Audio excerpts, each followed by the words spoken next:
கோலி talk Kollywood news. திருமண செய்தியை கிண்டல் செஞ்ச ஸ்ருதி ஹாசன். இந்திய அளவுல பல மொழிகள்லயும் நடிச்சிட்டு வரும் முன்னணி நடிகை ஸ்ருதி ஹாசன் இப்போ தன்னோட தந்தை கமல்ஹாசன் நடிச்சிட்டு வரும் சபாஷ் நாயுடு படத்துல முக்கிய வேஷத்துல நடிச்சிட்டு இருக்காங்க. இந்த படம் தமிழ், தெலுங்கு, ஹிந்தின்னு 3 மொழிகள்ல தயாராயிட்டு இருக்கு.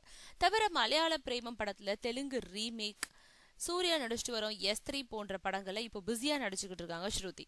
இந்த நிலையில கடந்த சில மாதங்களாகவே சமந்தா தெலுங்கு நடிகர் நாக சைத்தன்யாவுடனான காதல் சர்ச்சையில சிக்கியிருக்கிறதோடு அவங்களோட திருமண நிச்சயதார்த்தமும் ரகசியமா நடந்துட்டதாகவும் பரபரப்பு செய்திகள் வெளியாயிட்டு இருந்தது. அதை தொடர்ந்து இப்போ ஸ்ருதி ஹாசனும் மும்பையை சேர்ந்த ஒரு தொழிலதிபரை காதலிச்சுக்கிட்டு இருக்கிறதாகவும் அவங்களோட திருமணம் அடுத்த ஆண்டு நடைபெற இருக்கிறதாகவும் இணையதளங்கள்ல வைரலா ஒரு செய்தி பரவிக்கிட்டு இருக்கு.